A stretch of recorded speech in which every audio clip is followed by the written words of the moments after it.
So, church, just so you know, we are in our sermon series called Seasons of Life sermon series. And now we are at the tail end of it.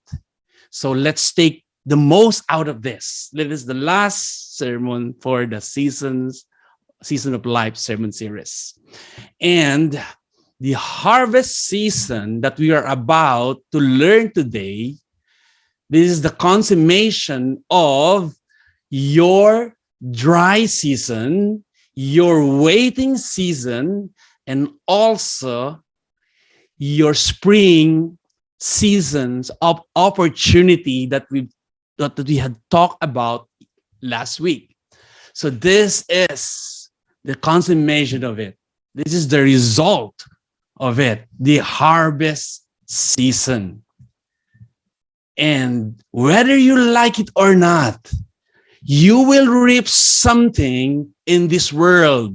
But the question is, what kind of harvest you're going to receive? Is it good or bad? So we will learn that today. So our scripture for today is in Galatians chapter 6, verses 7 to 10. It says something like this: do not be deceived. God cannot be mocked. A man reaps what he sows. Whoever sows to please their flesh, from the flesh will reap destruction. Wow. Whoever sows to please the Spirit, from the Spirit will reap eternal life. Let us not become weary in doing good, for at the proper time we will reap a harvest if we do not give up. Therefore, as we have opportunity, let us do good to all people, especially to those who belong to the family of believers. Thank you, Lord, for the reading of your word. First, I would like to give you the background of this. This letter was obviously written by Paul. As we all know, Galatians was written by Paul during the first century, and it was written for the city of Galatia, it is a city minor, a city of a Roman province. It is actually constituted by Gentiles and Jews. And the reason why Paul wrote this letter, this epistle of Galatian, for the reason of to encourage these Christians during the first century who were being taught of being saved not only by faith. They were being taught that they would also be, but they have to do good works in order for them to be saved. For example, you could read in this letter that you have to be circumcised if you would like to be saved. So that's by law. That's by the Old Testament law. During the Old Testament law, you are called to be, you can be part of, become Israelite or children of God if you are circumcised. So that's Old Testament law. In the New Testament, Paul said, you can only be saved by faith, and good works will just follow through. Okay? So, but these Judaizers who's trying to teach these Christians, they said that you have to obey as well the law. You don't need to eat it. You can't eat that in order for you to be saved. So that's why Paul wrote this letter. No, Christians in this day and age, you can be saved by faith in Christ, because what Jesus Christ did on the cross 2,000 years ago could suffice our salvation. The blood of Jesus is enough. His death is enough. You don't have to work for your salvation. That's why you cannot just come to church and say, I will obey the law, I will obey the Old Testament, and I'll be saved. No, It's because of the blood of Jesus. And here, what Paul was trying to say to this Galatian Christians, church, he said that do not be deceived. Do not be deceived by something. Don't think that you could earn your salvation through your good works. You cannot deceive God. You cannot mock God. In verse 7, it's so clear here. Do not be deceived. God cannot be mocked. A man reaps what he sows. But what I'm trying to tell you here is, church, meaning to say, what you do in your life has a direct result to your future. So what you're going to sow now, what you're going to plant now will have a result. It is diametrically proportional to your harvest in the future. So let's take this first point.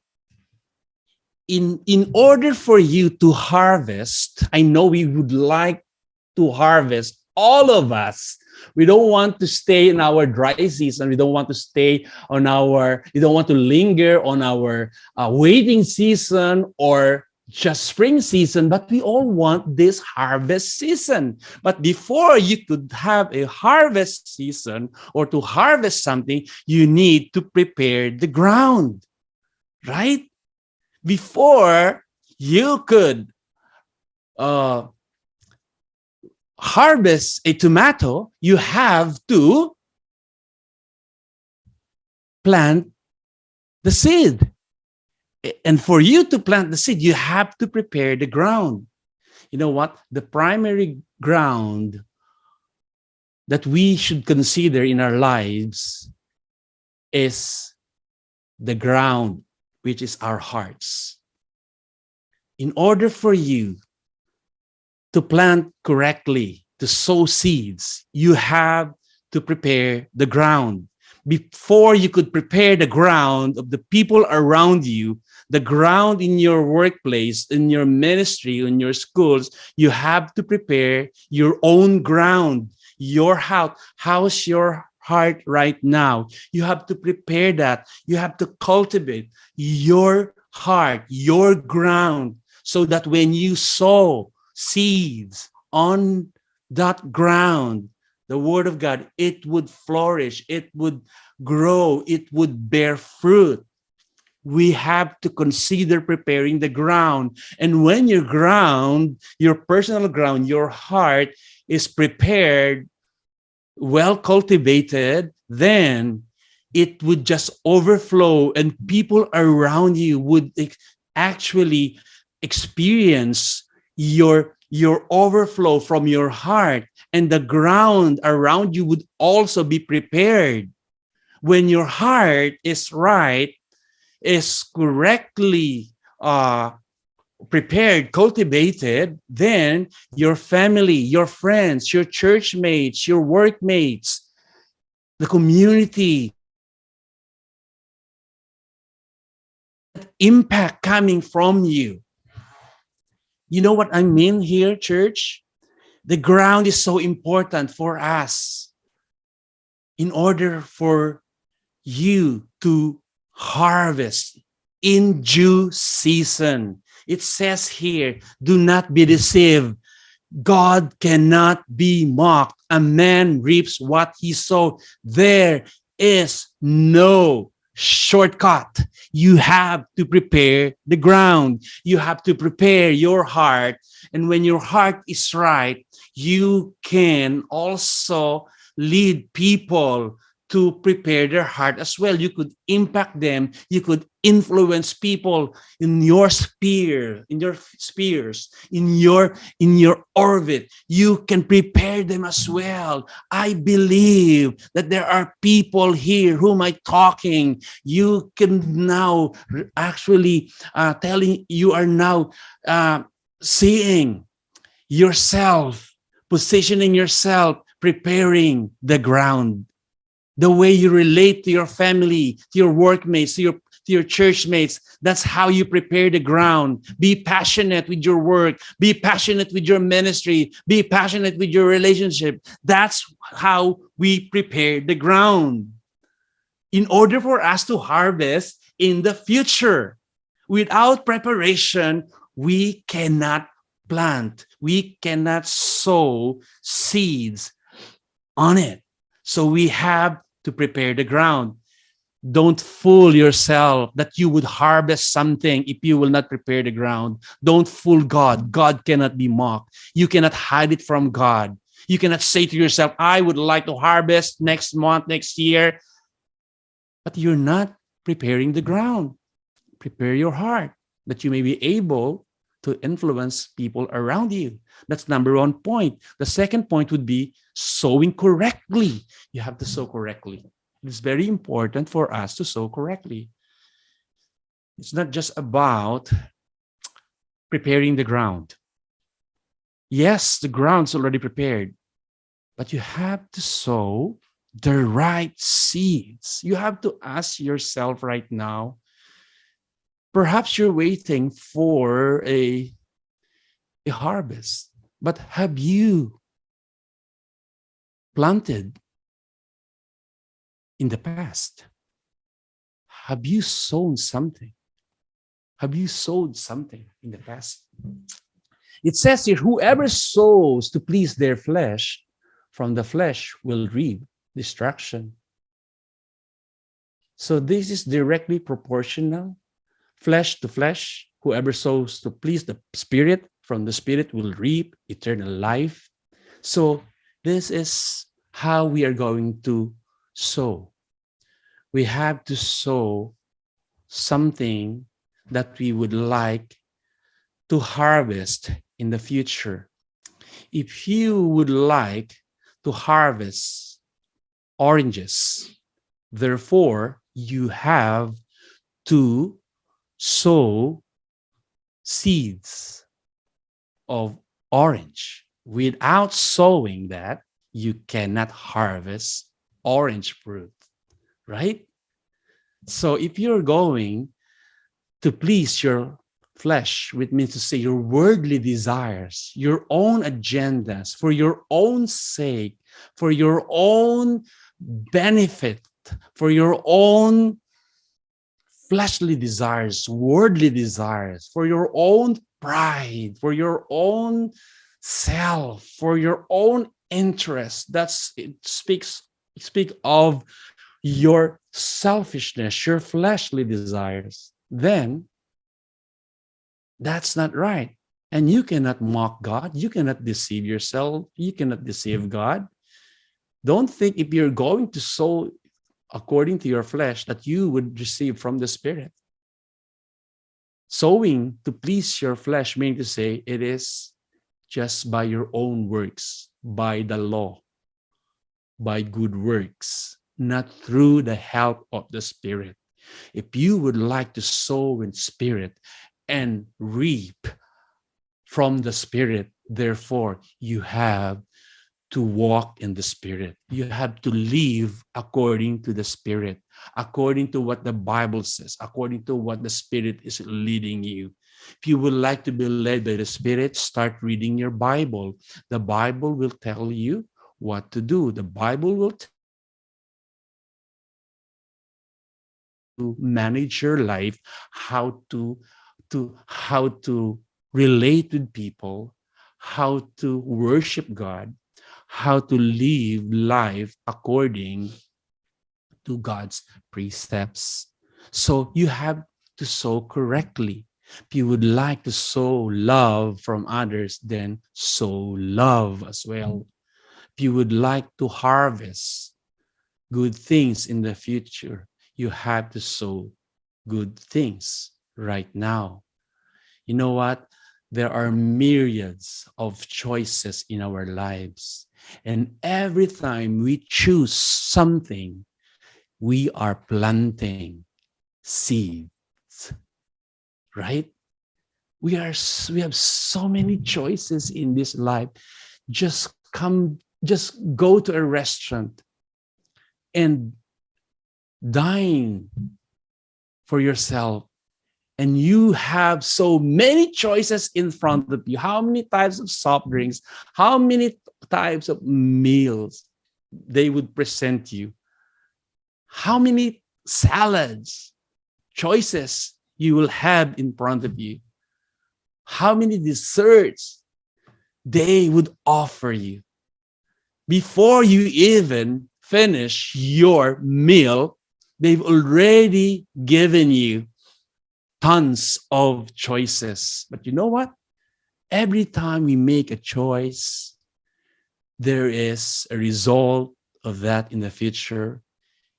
If you choose fatty foods, you would harvest cholesterol.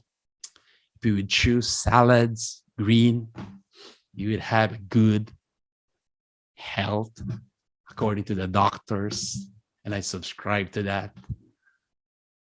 See, these are just examples. Many people say we should know how to sow correctly.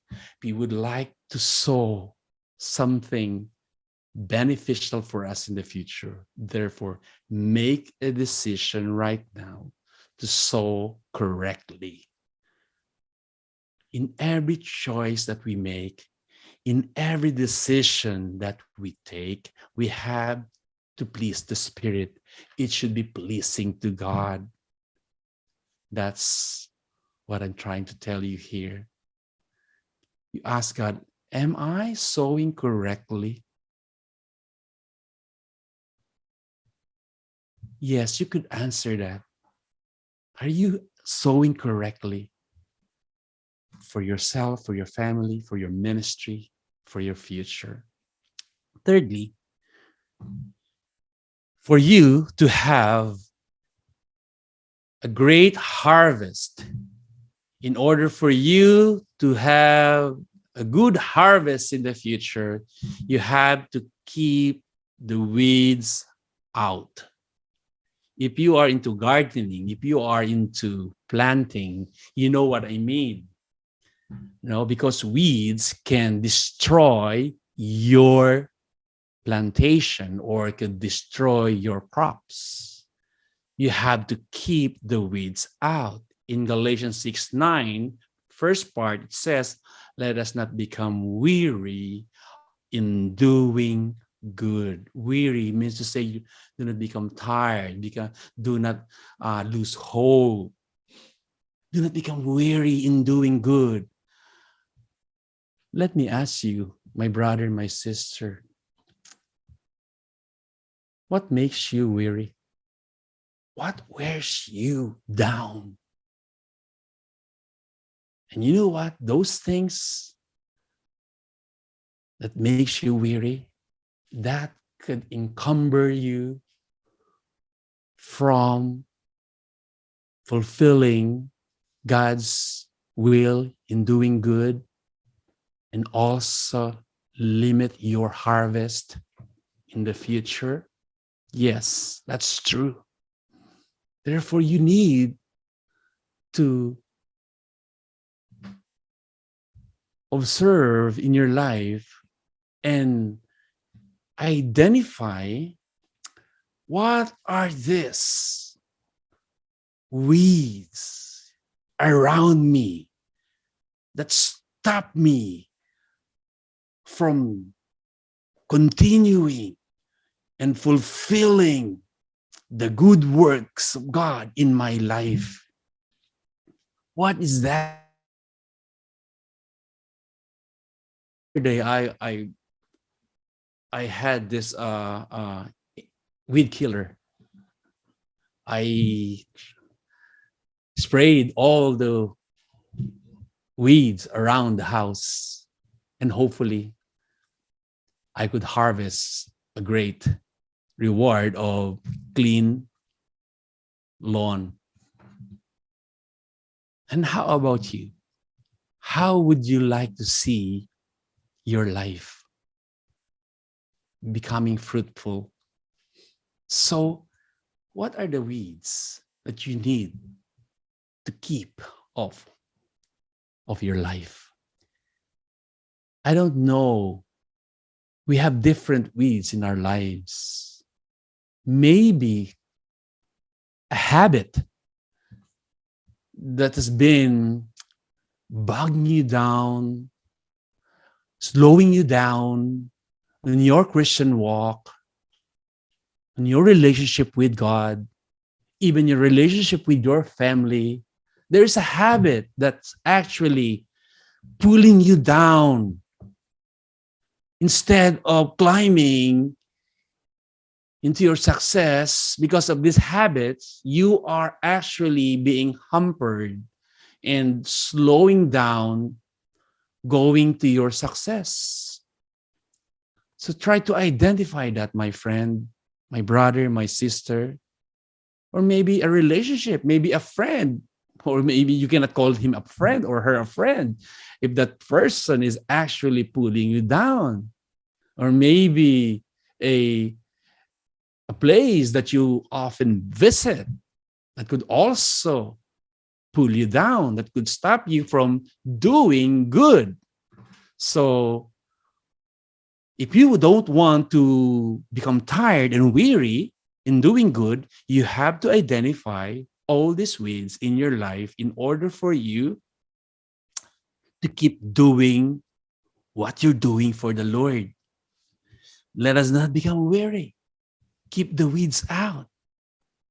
You know what? The greatest or perhaps the most problematic uh, thing that we could encounter in our walk with God, in our ministry, or our family relationship that would wear us down is not the amount of time that you work, not the amount of time that you spend in overtime that wears you down.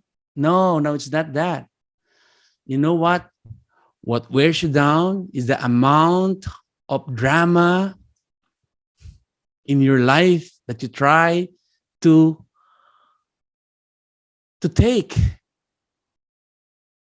Let us deal that drama in our lives. Let's deal this conflict in our lives. This actually wear us down. I'm telling you, if you would let those conflict dramas in your life to continue for a prolonged period of time, you would become weary. Just a matter of time. I'm telling you, you would become weary. Why not just settle the conflict with the person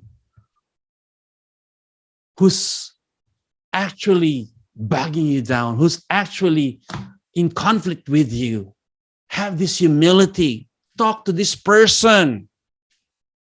This would stop you from doing the good of God, doing good for God. If you have this conflict with this person, have this humility. Talk to this person. How can we settle this? How can we fight this conflict instead of you and I fighting to one another? Right? And remove all this drama. This wear us down. And instead of focusing on the vision that we have for God to the big things, instead of putting our focus on the main thing, we are actually focusing and spending so much time and giving all our energy on the peripherals, not on the main thing. And when we are on the main thing, we are already tired because we are so much focused and caught up with all these small things that we need to deal with. So, therefore, focus on the main thing, church. Settle the issue. You to have a great harvest. And fourth point that I would like to share to you is do not give up.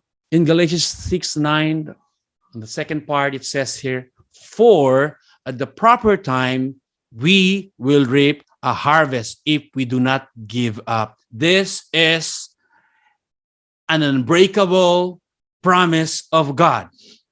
We will reap a harvest. That's an immutable principle that comes from God. Whether you are believer or non-believer, this is applicable to you. Non-Christians and Christians alike, this is a universal truth that if you sow, if you plant, you will reap a harvest sooner or later or in due time. It is a promise that you would reap a harvest. But I hope that what you have sown, what you have planted is actually good in order for you to harvest good things. Because it says here, if we do not give up. For in due time, for at the proper time. Perhaps you think that it is already the proper time, but if it is not the proper time of God, then you still have to wait. But rest assured, at the proper time, you will reap the harvest. It is a promise. It is a principle coming from God, an unbreakable principle, unalterable principle of God for us, for those who know how to sow correctly. You will reap a harvest. But here is the caveat of this. If we do not give up. Because so many of us, when we are in our dry season, when we are in our waiting season, and when we are in spring season and we lose to take advantage of all these opportunities in front of us and we miss it, then we say, "No, I would like to give up." You know what? If you would like to understand more this "do not give up," if you were going to look at other translations, it says "do not lose heart." This "do not lose heart" phrase, this was used in ancient world during the time of this writing. It describes a pregnant woman who is carrying a baby, obviously, on her womb, and she's having this labor and waiting for the time to give birth. And because of the pain, this excruciating pain that she's struggling with, she wanted to really shout and really reap anything that she could hold on, and even say a curse or bad words to people around because of the pain. But you know what? I don't think there's any normal mom, pregnant woman who would give up in the midst of that pain, because she knew that sooner or later she would have this harvest, a child coming from her womb and exactly placed afterwards in her arms. And I know no pregnant woman would give up, who would lose heart. The same way with a farmer. If you are a true farmer, you would not give up, even there's the sun that shines and it's scorching heat that really punish you while planting, because you know that in due time you will reap a harvest. Just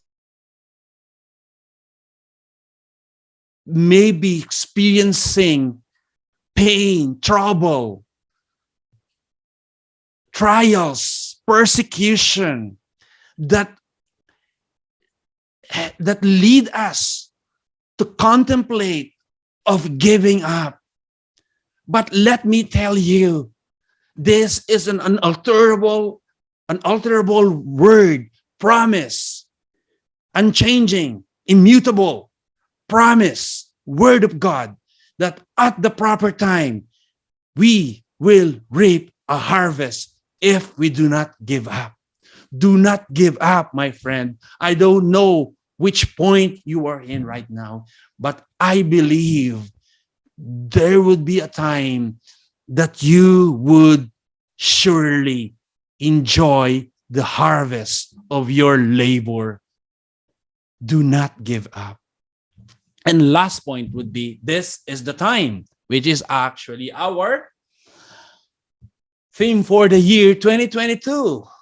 Galatians 6:10 says, therefore, as we have opportunity, let us do good to all people, especially to those who belong to the family of believers.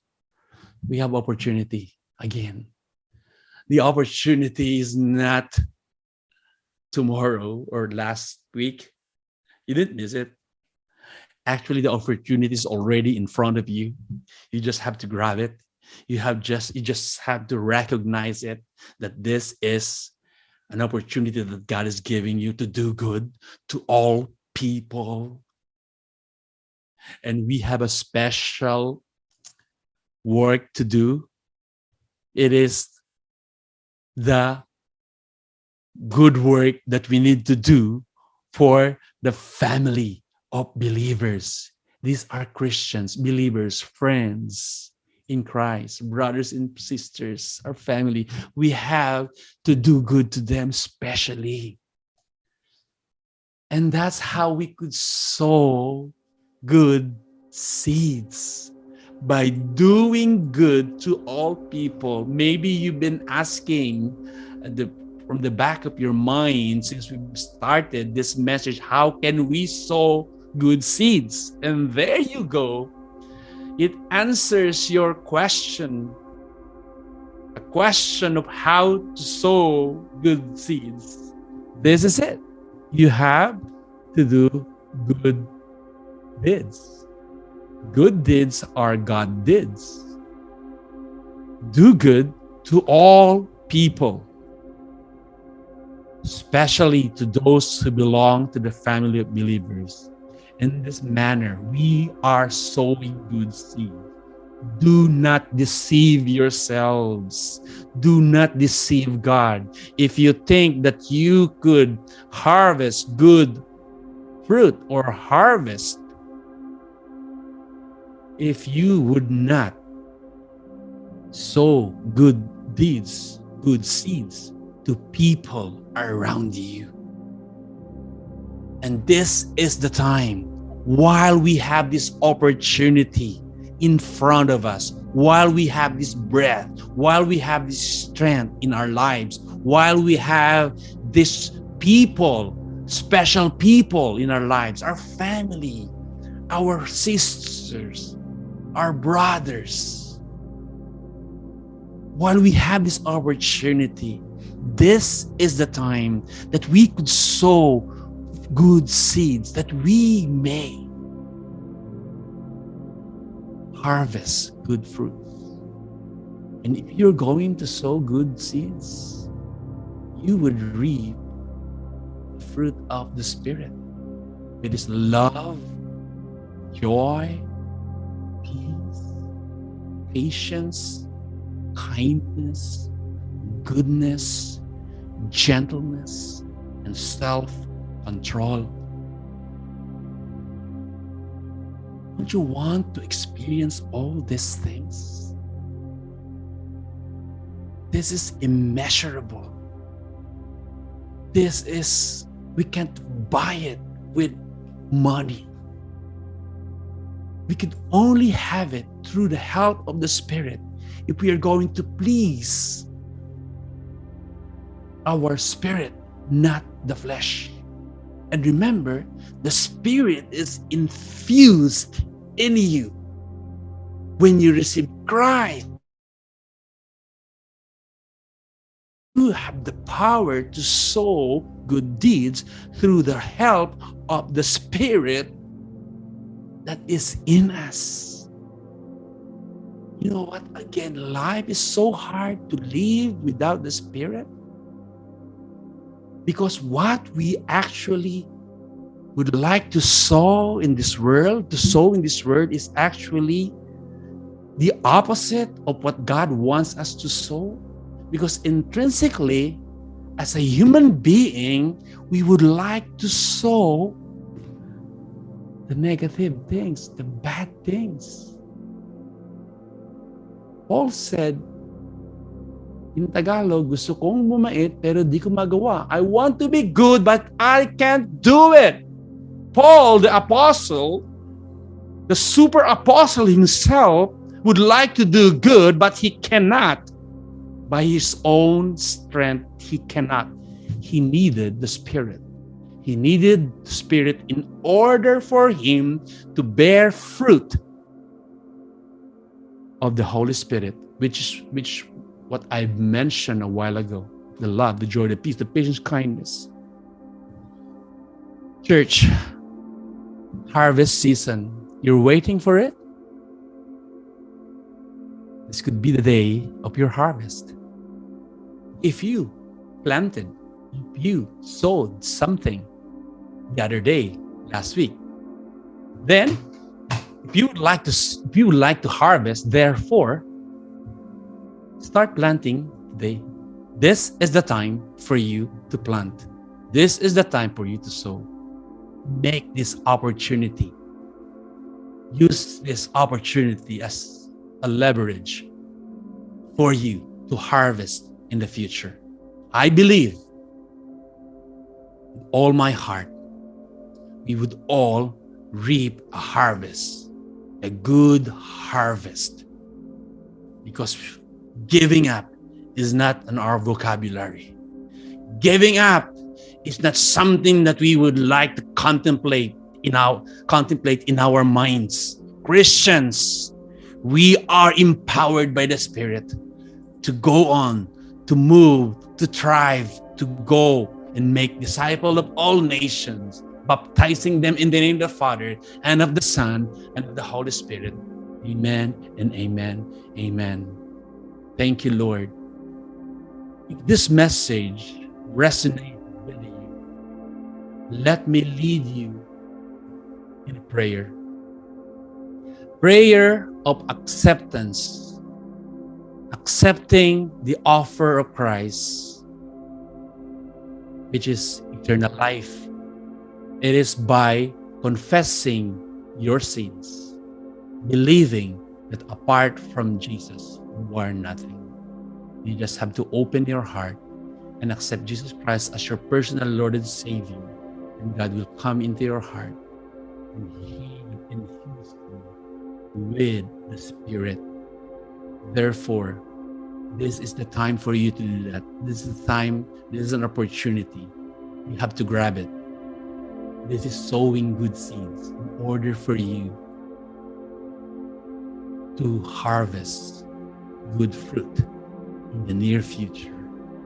Let me lead you in prayer wherever you are. Jesus, I confess all my sins. I believe that I failed you. Today, I acknowledge that apart from you, I can do nothing. Please forgive me. I believe that you died for me. You died for all my sins. And you came back to life for me. Today, I want to receive you in my life. Holy Spirit, come into my life. I receive you. I accept you as my Lord and Savior, Jesus Christ. And if that's you, I would like to pray for you, specific prayer, that God will lead you and you will be a new person in Christ. The old is gone and the new has come. Find a church and grow with the church. You find that our church is suitable for you. You are well. For those of you who's been waiting for this harvest season, praise God. You don't have giving up in your vocabulary. Keep doing it. Keep doing the good work of God, and He will give you the right time for your harvest if you will not give up.